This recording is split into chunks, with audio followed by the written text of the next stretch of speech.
before you hit that. Oops, I went on the wrong side. Cool.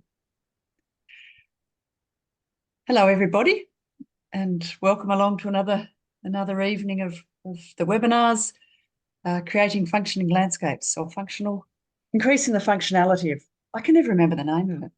Oh, awful. Creating landscape function anyway. So, yes, it's not a great deal. We this last weekend was a bit of a busy one for the Regen Ag Network. We held a film at down at the Palais, which we had a bit over 100 people there. So that was really good. And we had a farmer panel talk after it.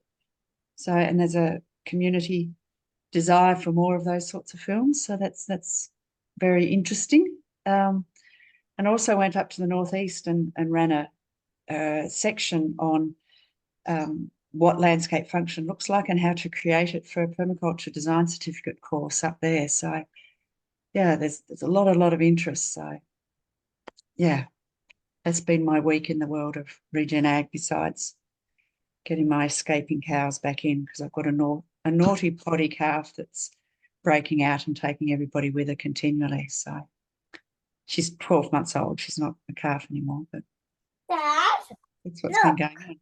Hi, Pierre. All right. Yeah. Okie doke. There's another couple of people just coming, so. Okay, I'll just do the thanks. Thank you to the sponsors, the Australian government, through DAF and the Future Drought Fund and the TasFarm Innovation Hub. I think it's been a good week in farming, lots of discussion about soil carbon and lots of people sort of chasing me, which is sort of interesting.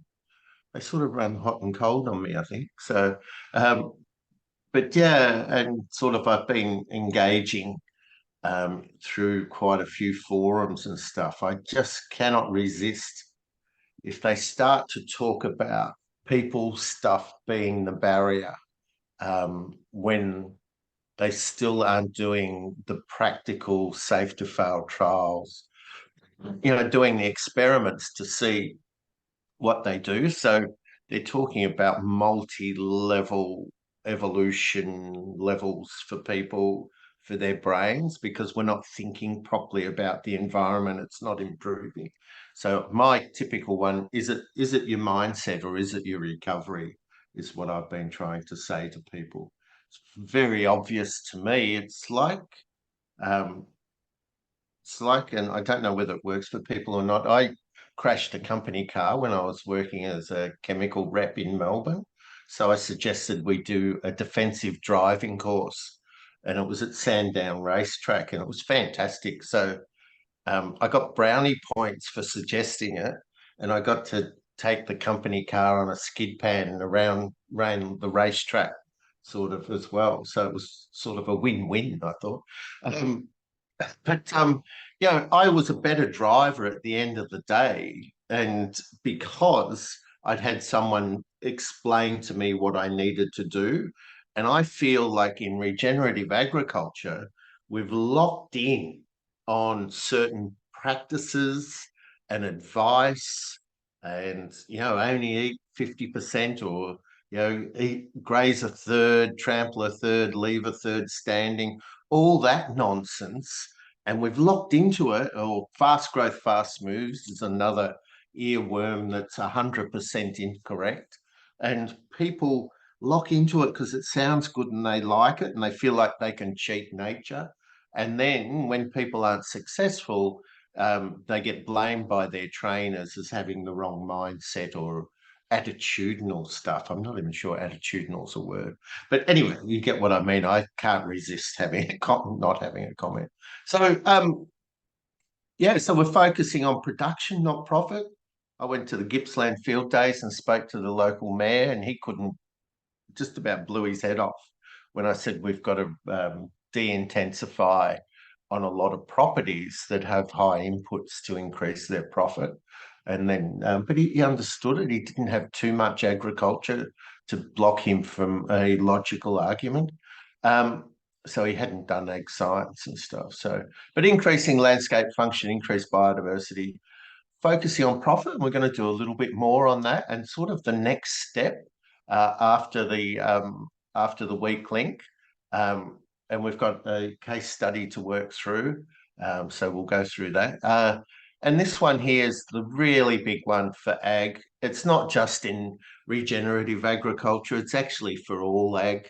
Wellbeing scores are a real issue. You know, and I go that, you know, if people are actively promoting agriculture to their family and others, then they're usually going okay with ag. So they sort of are out there sort of doing that. And I've worked with a lot of farmers that say the best thing is the kids don't want to be farmers. So and I always say, oh, that's the best thing. Haven't had an update. I still keep pushing this around. No one publishes the green line. So if you ever see the green line being published, the net value of farm production, let me know, because I only ever see the blue line published. That's the only thing ABARES publish, and the radio talks about, Landline talks about. So that's still the case. So debt's going berserk. We're getting a trending up of gross farm production, gross value of farm production, but really it can't end well because the net value is not going up. And this is just mining more and more intensity out of the soil and reducing biodiversity. So focusing on increasing gross value or increasing production only ends up in low net value and landscape destruction. Yeah, so any comments or questions? Everyone comfortable with landscape function? Do you feel like you get this idea that it's about the ground being covered, it's about having mature perennial grasses and decomposing litter? So if I'm ever talking to people, I just talk about those things. It's got to be covered. It's got to have mature perennial grasses more than 20 centimeters by 20 centimeters. And the litter's got to be composting into the soil. And it should be, as you dig down through that litter, that you're actually able to find it. The thoughts as I was waiting to come on was that I haven't been checking in with people on how they're going with installing their safe to fail trials or any photos of landscape function. So that's just a sort of a warning that that's on its way. So so it's got to be an area that's managed separately. I see you're on, Rob, and that we're doing that. So so that you're actually, the only way to get this, I found, well, into me and into a lot of the people that I work with, to embed it, is to actually do a trial on your land with your resources, with your animals. And people then go, oh, and a lot of people don't adopt and change and start doing, multiple moves and things like that. But they go, I know how to increase landscape function.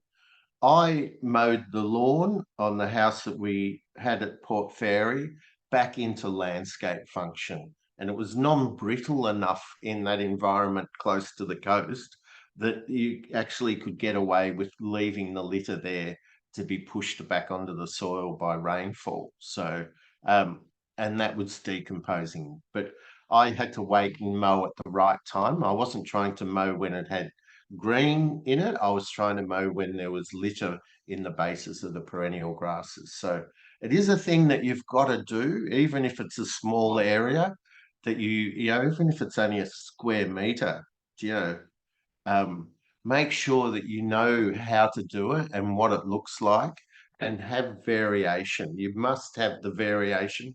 In complex systems, you've got to have variation to sort out what's going on. And then you don't nail down a perfect answer. You just go, oh, that's the tendency of this land, that if I increase recovery, stock density, and plant utilization, so that you graze it down, I'll increase these, which increases these. So it's that understanding and that experience that you need to make this work, and then understand it. So once you know that, then it'll make perfect sense that, if you slash it in a seasonally humid environment to put the grass down, it won't tend to decompose, it'll float. It'll need to be pushed down onto the ground. So as you increase recovery, you get more carbon and more biomass.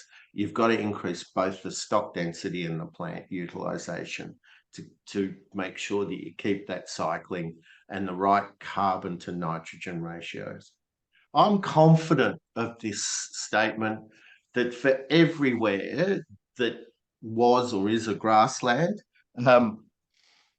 I, the thing came through, it was on the radio this morning, and they were talking about up at Winton and the dinosaurs, the sauropods up there.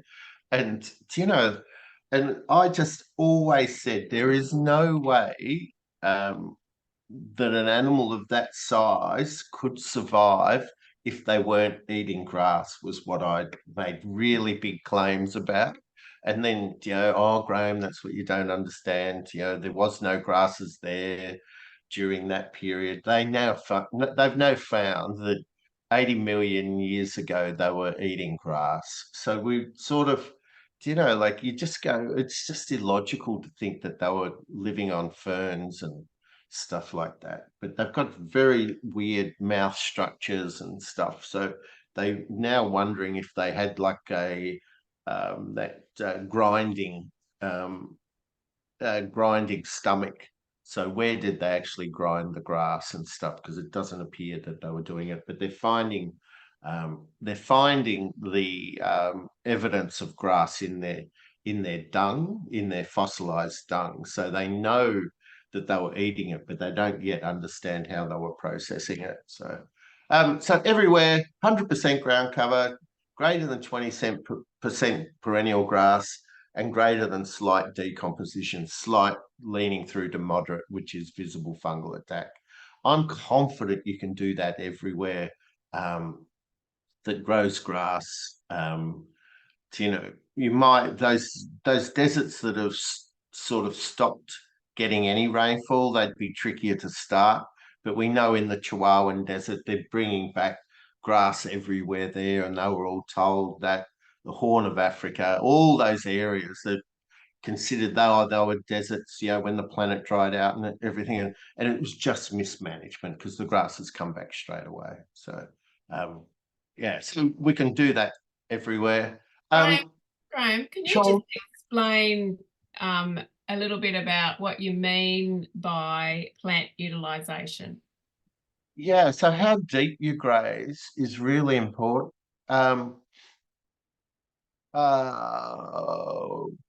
Where do I talk about that? So this is how dense they are in the little area that they're grazing. So not the stocking rate for the whole property, just how the density. And then plant utilization is how much they eat. So I'm looking for you, not at the camera. How much they eat. So if the grass is that tall, I'm trying to eat 80% of the standing material. That requires that you've selected animals that thrive doing that. So there's other advice, only eat the top third. There's other advice, only eat the top 50%. That isn't as good as eating as long, deeper, and then increasing the recovery time. They all go, oh, but the roots stop growing and things like that. But we actually need that real heavy utilization. And I have videos of, from screenshots out of the Great Plains by David Attenborough and all that, that showed that the animals ate most of the green out wherever they went, if it was green and growing, and just left the litter on the soil. So it's that utilization. It's 95% of all trainers say only eat the top half of the plant, which will leave you some leaf, and that will still be able to photosynthesize, so the recovery will be quicker. it's sort of not the way the animals evolved. The animals evolved to find a plant that they like and eat it all the way down, or the majority of it, 80% of it. So yeah, so it's about utilization of the standing plant material.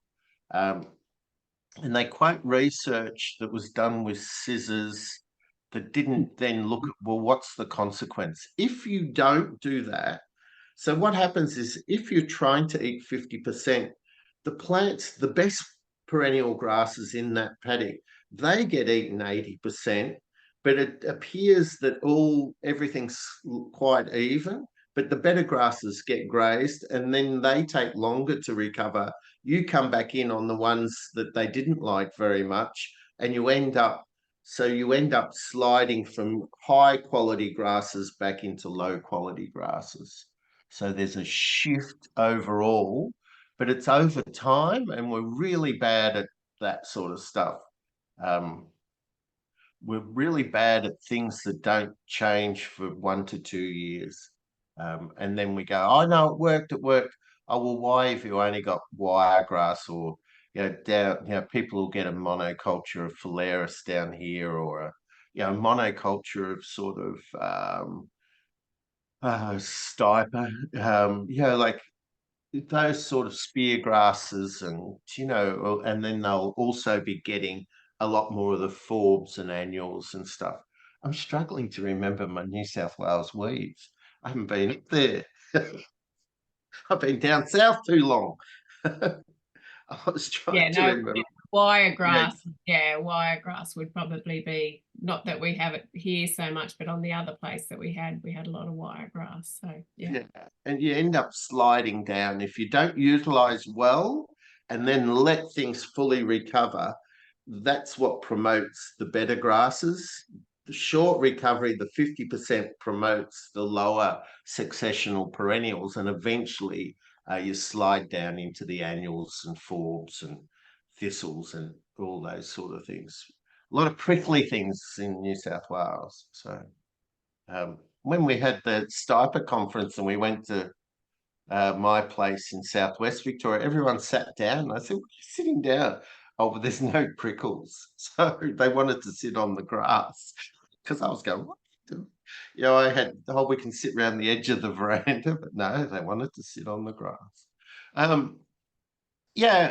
Was this clear? I did this sort of just as a bit of a blast through last week. Sort of, this is how we measure at the end of the day. So I've just done the paddocks that they came out of, where I'd stopped them. So it was 2 paddocks grazed together because there wasn't quite enough area while I was up on the Sunshine Coast.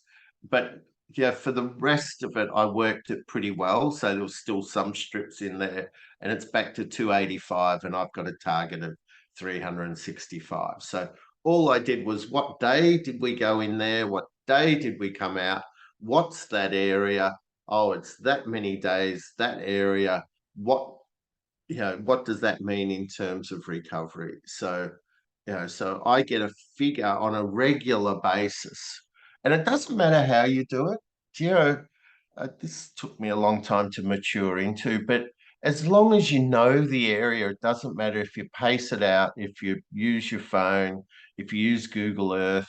I used to try to make people do Google Earth, and that's sort of so anti sort of training or education. So I find that I go really well if I get it 100% wrong, and then I realize what's got to go right. So you just need to know how much area am I grazing over how many days versus, and then just work out that versus how many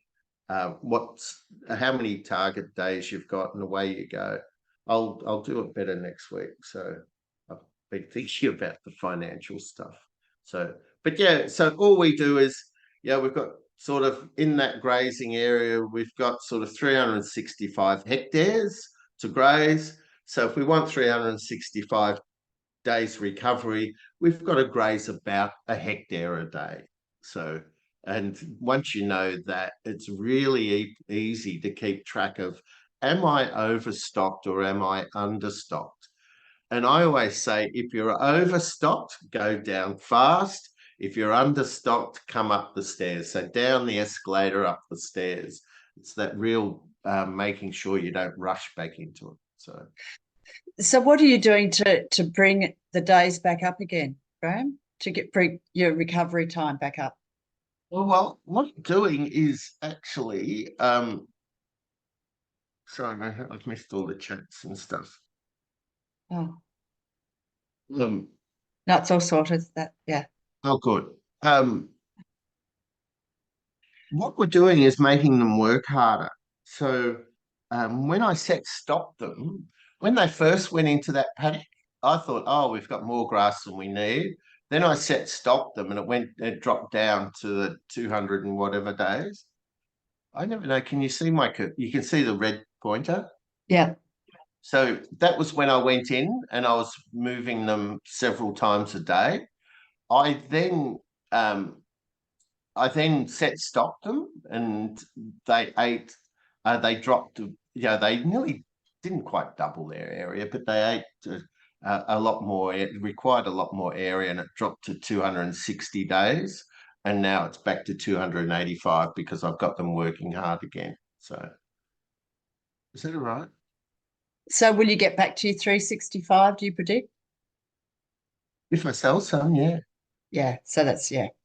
Yeah. We need to sell, like we're sort of pretty well stocked with, and then Jared jumped in and grabbed 100 dairy, big Frisian dairy heifers for agistment, and which is really interesting because sort of like I've been allocated an area and then he has his area and then we swap over and stuff. It's like it's good. He's good to work with those big dairy heifers that are due to calve in July. We just called them and they came today. So they're sort of getting used to being shifted around and stuff. So the weak linking exercise. So I was going to go through Charlie and Domenica's example. So this is what we talked about last week, that you just get the issues out. And it really doesn't matter what they are as long as you get something down. Dominica and I were talking just before the webinar started that they weren't sure, Charlie and Dominica weren't sure about what they'd done. But as long as you have a go, it really doesn't matter what it is, and then you can make a decision as long as you get it out and have a look at it. So we're going to just go through that. Is there anything, Dominica, you wanted to add? No, well, just that, we did sort of debate about whether we had things in the right columns and things like that, or whether we were wording things properly. But we just sort of thought, let's just put it down the way we say it, and then hopefully we will understand what it is. We can explain it if it doesn't make sense. Hopefully. Yeah, fantastic. So I think it's great. And it's sort of it was really clear. I found it really clear to look at it. It sort of gave me post-traumatic stress thinking about the agents and stuff. So and dealing with them. What I've found is also that like everything else I've tried just doesn't work either. So we end up having to do it ourselves, a lot of things. So so there's a lot of things here. And I was just thinking, if you had a pen and paper as we go through, I'll try and classify them and describe them and things like that. And then we'll try and work on, well, what should you put your most time and money into to make the business stronger? So if we just start at the resource issues and not enough paddocks. Sorry, my throwaway line. Sorry, Kirsten. I was just, before we go into it, could we get a bit of an outline of what Charlie and Domenica's, their enterprise is, or their property is, what they've got? Yeah. You want Yeah. to?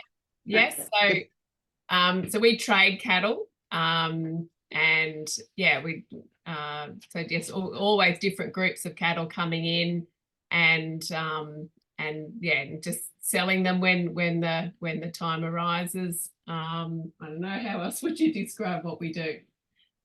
Just the 4,500 acres we have here in central West New South Wales. So and yeah, we've been here for about 8 years, and when we came, it was a cropping. We bought it off people who were heavily into cropping, so there were pretty much no fences, and what fences were here were pretty ordinary. So what we have just been trying to let things recover, adding fences in using electric fencing, and then yeah, training cattle that can come from anywhere in Australia really, and just training them to the fences. And you can see, I think, in the product issues that we have is one of the things that, yeah, trying to get them used to fencing and each other, because there's usually different groups coming and going. So I don't know, is that probably great. enough of an idea? Yeah. Yeah. Your cattle off 50 different picks at one stage last year. Yeah, we had cattle from about 50 different picks at one stage last year. So we've sort of constantly got animals coming and going. So yeah, it's a bit of and just a mixed bunch of, whatever. It's no particular breed, or mix of steers and heifers and whatever we can get hold of, basically. Yeah. Perfect. So I'll go pretty quick. I think this is really it's a real key issue to get this out and start thinking about sort of, well, what issues and how do we categorize them and what do we need to think about? So I divide them up into, I use Dave Snowden's stuff. So if they're clear, you just basically get on and do it. There is clearly defined best practice. If it's complicated, and the succession plan would be complicated, you use outside expertise.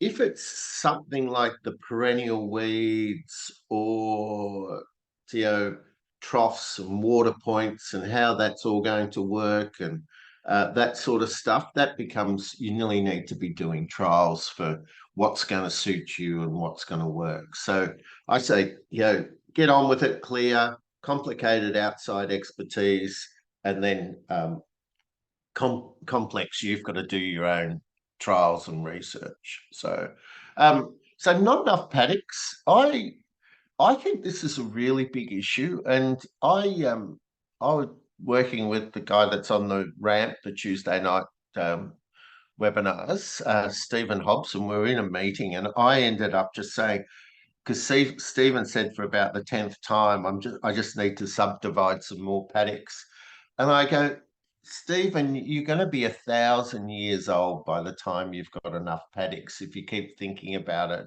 in subdividing them. You need to do a trial of using the laneways and moving the fence up the laneway. So that not enough paddocks is really a big issue, and we do that grid overlay. Have I shown people the grid that we use? Next week I might do that, hey? So just some of that fencing planning, because what I found was that you just could never have enough. And at a minimum, I believe that we can get away with 365 paddocks per mob. Possibly in the higher rainfall bed areas, you might get away with 180 paddocks. But daily shifts is what I've found is what's required when you've got dry feed. When you've got green feed, the living's easy. When you've got dry feed and you've stood lots of biomass, that's when the work really starts. and I find daily moves are required. If your safe to fail trials suggest that you're going to need a longer recovery, then you need to have that many paddocks per mob. So what we do is we don't worry about that. We just put in these laneways of strips, 100-metre wide strips for southeast Victoria, sort of, it'd be for some farms in Australia to be the house paddock. But do you know what I mean? And then we just cross fence up those 100-metre wide strips because you need multiple strips, you need flexibility. I cannot get cells to work. It's just doesn't seem to work too hard. So more like Kirsten was managing with the horses and stuff. So something about that's in a planning thing, and I'll do some more next week. Troughs and water is a really big issue. And we ended up putting a 3.5-inch line from the main tank down onto the flat so that we've got lots of water, and then back to a 2-inch 50-millimetre pipe to do that. So I'll cover off on that and what we're doing, and laneways, especially with this rolling, trading cattle. Laneways are just sort of, going to save you. Box thorns, and perennial woody weeds like that are usually from low stock density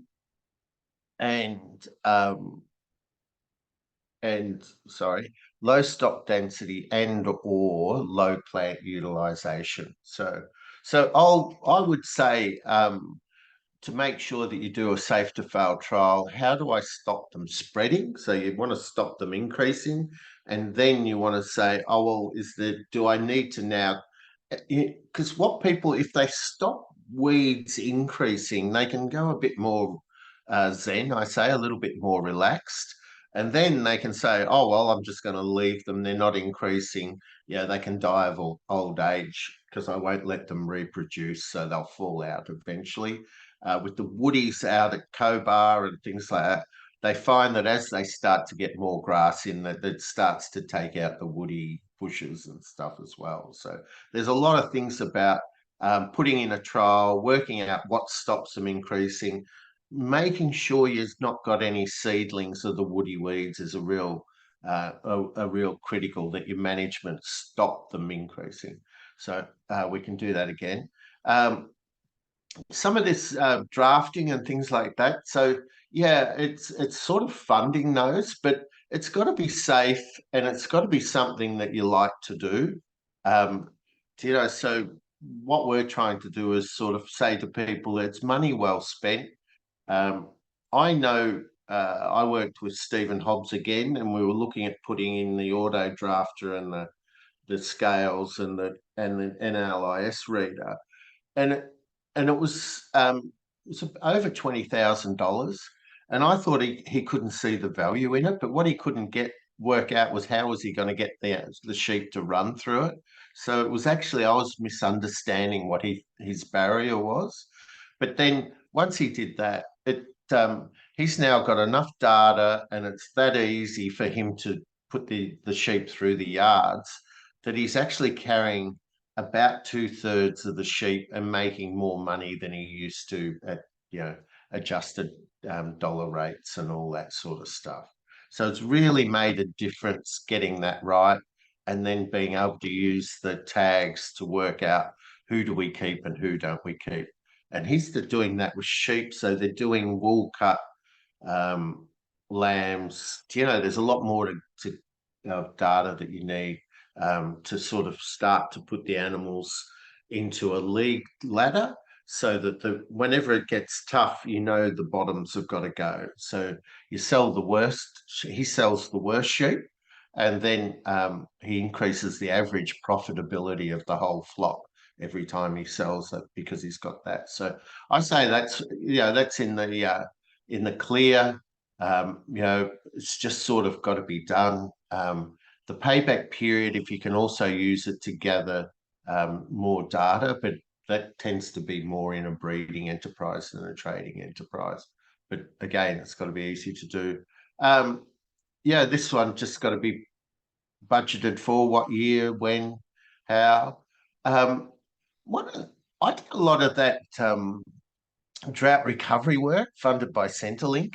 And what I found was the single biggest thing that I could do when most of the information was in someone's head was to get people to put the wall planner up.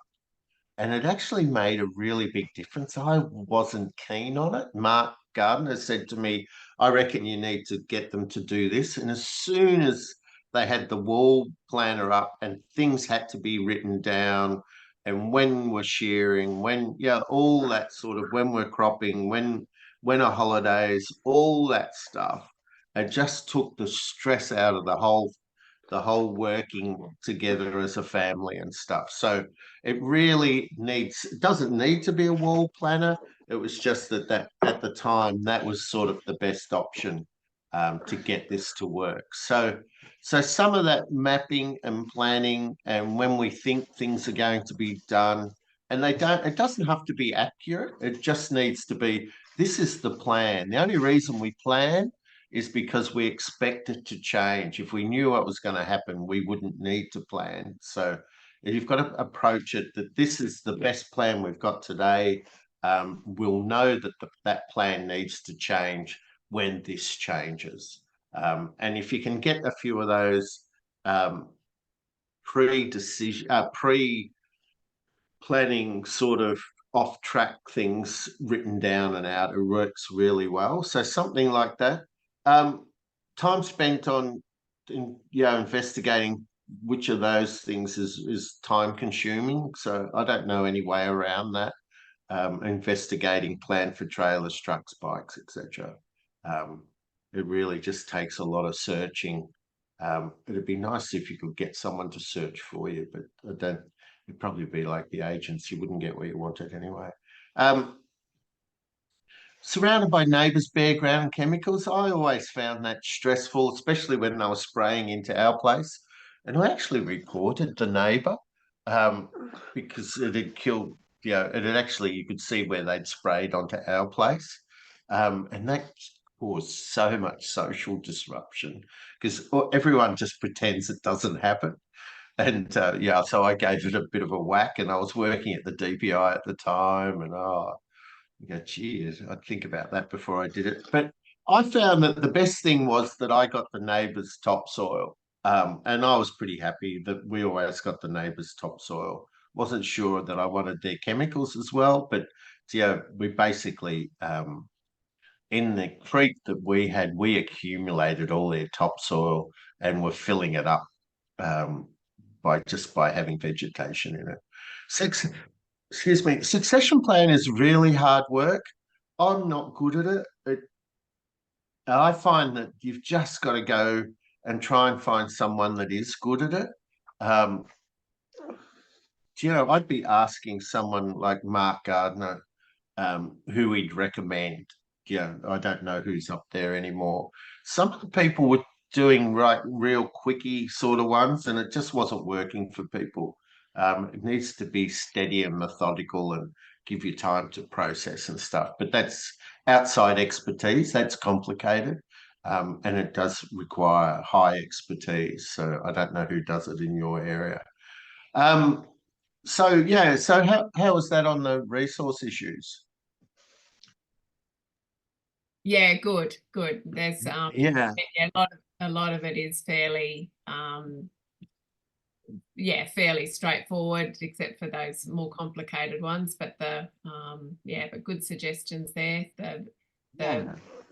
And it's the things like the yards when we're drafting and things like that, that just needs to be planned for, and the workshops, all the things that we dream about and want. Yeah, for sure. And the yards, because they're just, there was a family that had a lot of wool sheep in Dunkeld, and they went and bought a set of sheep yards from a sale yard that had shut down, and they shifted the sale yard, and that became their yards. And I'm going, whoa, because this shed was like one of those multi-span sort of sheds that went on forever. and they said their neighbours that are cropping have no qualms about spending $1 million um, on a tractor, whereas all they were doing was spending $200,000 on their work yard. So yeah, so they actually thought it was great value. So product issues, yeah, this is sort of still raw with me getting in some of these heifers and heifers that were supposed to be heifers, but they were 24 months old, and all that sort of stuff. The agent, like I told him what I wanted. I wanted 15-month-old ready to be joined British bred heifers, and ended up with 24-month-old ready to be killed heifers that were just crazy, so, and it was sort of dangerous to have them. And so I know it takes a lot of time and calming groups and electric fencing and stuff. And so the only thing I can think of like that is you'd have to end up going on the road for those two yourself. I'd have to go and see them. It's the only way I can find that you can not end up with undesirable animals, because I don't think it's incompetence or misunderstanding. It's just a lack of care. So I rang the agent and said, these are the worst cattle I've ever had. And he was a bit offended, sort of thing. So he thought he'd done he said they were a good price. I said, yeah, but I wanted them to AI in a couple of weeks, and you can't even go, anywhere near them, much less get them in the yards to AI. And some are still like that. I've got cows out there that even you can get their head in the crush and you still can't get an ear tag in them. And they're silky southern cattle too. They're not Brahmins, they're Herefords, and they're just nuts. So yeah, and I don't think they'll ever come good. But I tried to take one down to do a surface kill, and she nearly climbed out of the tandem trailer. It was a full high stock trailer, and she had one leg over, and I had to do a brake and then accelerate to get her back in. And I'm going, oh, this is going well. Like so. But yeah, nutso. There's another problem there with trying to get the paddock smaller. Some of these cattle, the smaller the paddock is with the amount of cattle we're trying to put in there, they just go even more nuts. Yeah. Yep. Oh, I understand, Charlie. It's sort of, I'm trying not to say I overcome that by then trying to get go to breeding and then get the stable thing. But that that's hard work, and that takes time and cost and things like that as well. So so I just find that it's a lot of work just trying to move them around, get them calm. So we had like a lot of the cattle were between 2 weeks and 2 months. So to get them in. So and this I think those could be overcome by having a breeding herd, but then you end up with other issues, and all that sort of stuff. So I'm not really sure I've got much to offer there. And I find this is really hard as well. I've worked in the abattoir, so I've been, what's it? I've forgotten what they call it, gamekeeper turned poacher, or poacher turned gamekeeper. I don't know which one it is. And we would try. My job was the Ozmeat point of sale person as well, because I was the QA manager. So, and a lot of the time, people didn't know what the grid had changed.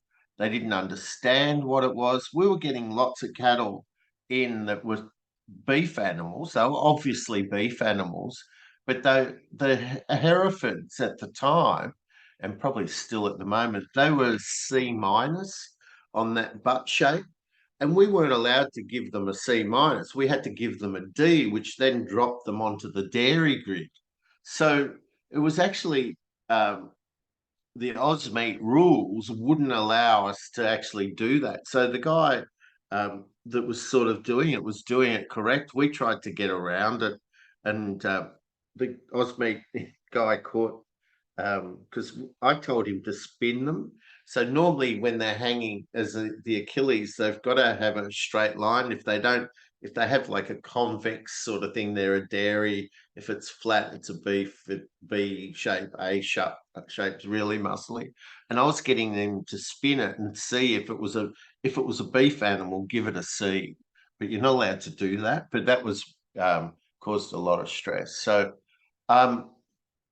yeah, so we've just had some disappointing outcomes, I suppose, when we've had things preg tested empty by a vet, and then they've run them through and preg tested them there and said that they were pregnant. So, and then we've had to cop the discount. And just little things like that. I think there was a number of animals, so if we didn't have enough that was sent at one stage, it was so we were discounted because we didn't send enough, which we weren't to know about. So I just sort of find that there's a lot of unreasonable discounts, I suppose. I mean, I can understand sometimes when they have their cut-offs and their rules and things, but I guess it's just quite disappointing, stressful.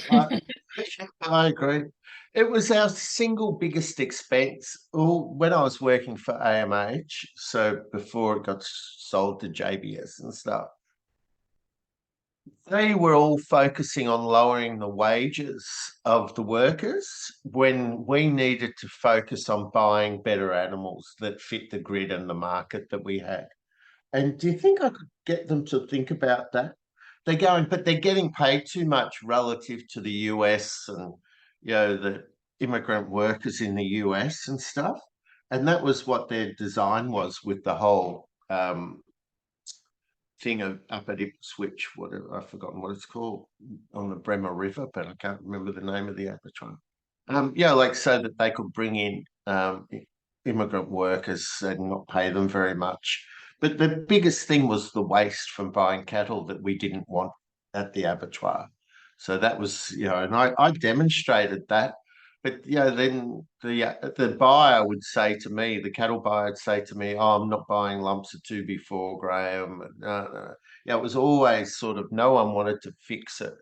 They wanted to keep it a little bit secret, and it was just hopeless. So really, I found it very frustrating. So. And they said I was too much like a farmer and I was negotiating for the farmers and stuff. So, I understand, I'm not sure there's many other alternative selling methods, but, our rule of thumb was always to go over the grid sort of in a falling market because the grids were a bit behind the sale yards, and through the sale yards on a rising market. So, but again, you end up paying somewhere along the line for it. So I'd be going through that. So which one of these, if you focused really hard on it, would produce more income?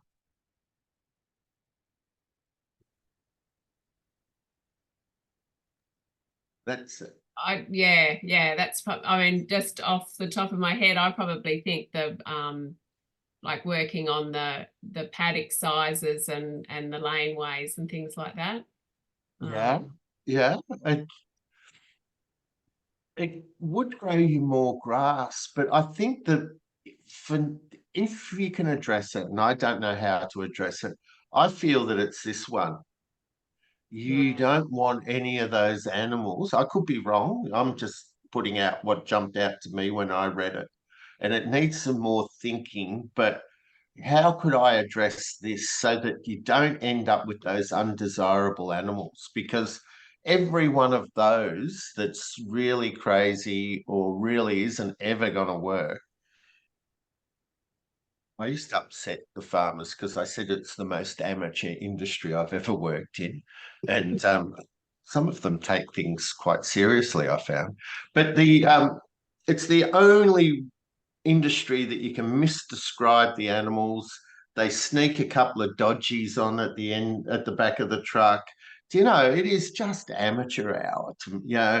Never been with a bull and it calves within a month of getting it there. Do you know, like it's just, I don't understand how it why it doesn't improve. But yeah, I feel that if you could buy these better, that would make more money to come out through here, which would then allow this to flow a bit easier, the drafting and the paddocks and stuff. So I think that that's the key thing that I'd be doing. But let's have a talk and a think about that and and go from there, because I think that you'll grow more grass to get more undesirable animals. It's my brain's saying, let's not worry too much about the grass and the paddocks. I think the yards probably need doing before the grass and the paddocks. And then, but yeah, how do you get those, and how do you address this workload of de-stressing and electric fencing and all that sort of stuff? So some cattle, I think. Sorry? One of the things we used to do is that, and I think Justin does it as well, that we actually went to the yard and chose the cattle we wanted or that we liked, and then we'd go and talk to the buyers and just buy their surplus run each year at Firma. So we actually went directly to the people. Yeah. If you couldn't get them through the yards because there was too much competition for them, we'd just guarantee to buy everything from them. Wow. Yeah, we did that for a few years until we bred up enough. This is when we had beef as well as the dairy, while we were building the dairy numbers up. So we probably did that 4 years, I reckon. Yeah, and that worked well. I think Justin does something similar too, up the northeast. Yeah, well, he does do something like that, doesn't he? So Yeah. yeah. Anyway, we'll keep talking about that. I just wanted to finish the next bit. I'll do your question, Kirsten, so I don't forget about it. So Celia commented about the general level of knowledge education being too low. Sounds like she was being quite critical. I would like to better understand what level of knowledge in what areas you would like to see out there. That was to do. Sorry, that was to do with the Churchill Fellowship. That we were talking about the low level of ecological literacy. Yeah. So the reason why we're using a scientifically published way of measuring landscape function and using the CSIRO Tongwei stuff is because otherwise people have an opinion on what looks healthy and what doesn't. So most people still don't realise that the difference between regenerative agriculture, or agriculture that doesn't destroy the planet, and agriculture that does destroy the planet, is the decomposing litter between the plants. So that's what we find wherever we go. It changes the way you have to manage. You can't have this treble, doubled, quadrupled stocking rates and things like that. You actually have to make it happen. And you can't pretend it's all going well once you know that provides about 50% of your nutrient cycling and the water infiltration and the long-term carbon storage, as well as the root exudates and stuff. So that's the level of knowledge and education we talk about all the time, Kirsten. I keep stating, and I keep saying, that what we need is the trainers to be aware of this and know what they're talking about. But so many of the trainers don't know what they're talking about. And I'm openly challenging all the trainers to justify their positions.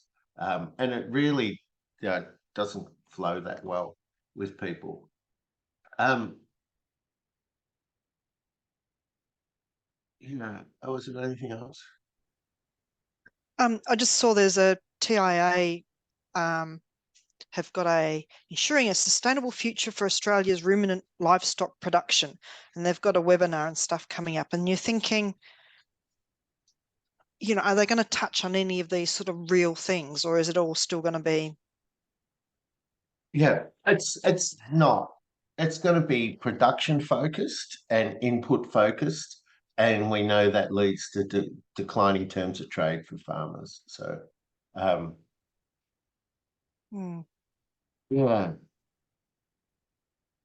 yeah, there's a lot of things, isn't there? That's why I developed that checklist. You know, I don't know whether it's coming out the right way or whatever. Oh, looks back to front to me. Now, does this advice increase landscape function and biodiversity? Does it lower my expenses? You know, debt, rainfall, and market price. Does it lower my inputs and fossil fuel use? And does it improve my family and community well-being, both short and long term?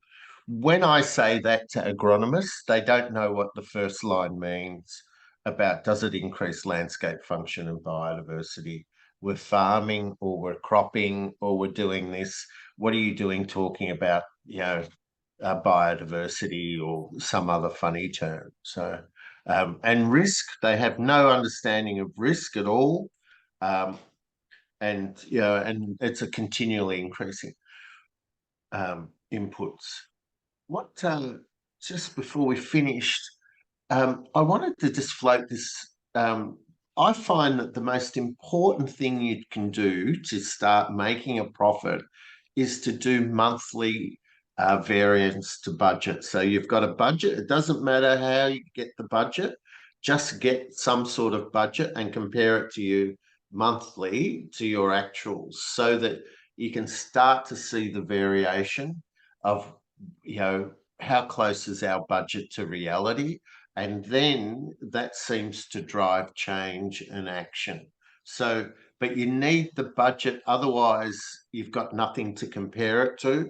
And I found as soon as, you know, I start doing this and stuff, is that you actually start to take action. So on a monthly basis, what was the variation?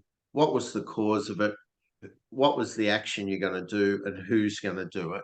Do you know? So, and who's really important?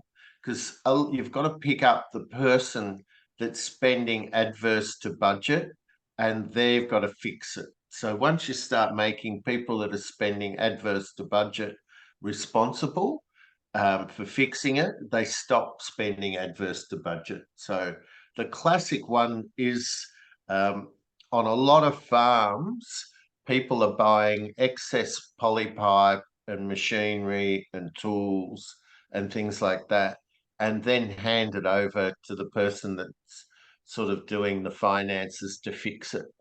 And, you know, so what I found that a bit unfair. So if you make it, whoever spends adverse to budget is responsible for returning it to plan. It starts to improve the behaviour. So we have a clearly planned budget, do get the actuals, variation to budget reported, then have a meeting, fill out the corrective action, and then you can drive it towards the profit that way. So that's a really important step, is to start doing this on a monthly basis. Most people say, yeah, I can do that. Yeah, most people can, but they don't find the time or the energy. So if they don't do it after a couple of months, I strongly say get the bookkeeper or the accountant to start doing this and preparing it for you. Send them the budget, get them to do a report, budget to actuals for that month. And then you just sit there and be the manager, not the bookkeeper. So it's one of those things that I found that I could do the bookkeeping, but I had to wait a day after I'd done the bookkeeping to sit down and do the actual putting the profit plan back on track. So how was that? Was that all right? I didn't feel like I was hitting the ball out of the center of the bat, that's for sure. Just one question there we were talking about before, about with us buying those sort of undesirable types of cattle. Is there anyone in your network that sells Karma sort of easier to handle type of cattle to sort of kick on a Weaners. weaners to sort Yeah. of kick on a breeding enterprise here? Yeah, there is a few. The other one that jumps to mind, Charlie, was the Coglins, and they're sort of you'd have to go and see them and see whether you like them and stuff. Mm. But they've all been run as a mob. They've all been trained together. You know, they're running conventional fence, not electric fence now. So they don't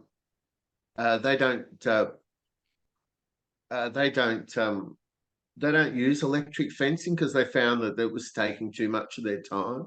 So so something like the Coglins or some of those others that are running bigger mobs of cattle. But Mhm. then see, I keep thinking, the key for trading is to be able to buy animals and see value in animals that other people can't. Yep. So, when I've worked with a lot of people that have done the KLR marketing course, and what I find is that you've got to be very good at finding that value, and if you then got another overlay of you've got to train them, or you've got to find you can only buy from people that have trained them to electric fence or whatever, it all gets very problematical, I think, for trading. So Yes. yeah. Yep. Yeah. Moving them around to regenerate the land in trading animals is really hard because also they haven't been selected to run on that recovered grass in big mobs. Absolutely. Socially unadapted, Yeah, you can like- see, like when we were talking there before, we had 50 different mobs from all different picks. They were you could see in the paddock they were all hanging out in their own little groups, like all in one paddock, but they wouldn't Yeah. socialise. You try to move them all and yard them, and they just go yarra. Yeah, you couldn't. Never. Because when I started with agriculture in my late teens, friends had a Galloway stud, and they had Belties as well as the Blacks and Duns. And the Belted Galloways had got in with the others, but they weren't hanging out together. And I go, I wonder, whether this was how we got breeds, because they just didn't hang out together. But I think eventually they socialised. So couldn't understand why. One mob of Belties and one mob of Black Galloways. So The closer you move them together, like you're trying to get them in tighter in a paddock, more stock density, and they just they don't like it there. So when we're on that when we're front? stripping up, we'll Spike. I'm happy to hang around if people are. When we're stripping them up, I give them a wider bit of grass to get those shy ones in, and then eventually tighten it up. So it's Right. all that. Yeah, geez. But that when you've got breeding cows, there's a reward. Whereas when you're trading, they're going to be gone. So how many hundreds of hours can you spend on them? So sorry, Spike.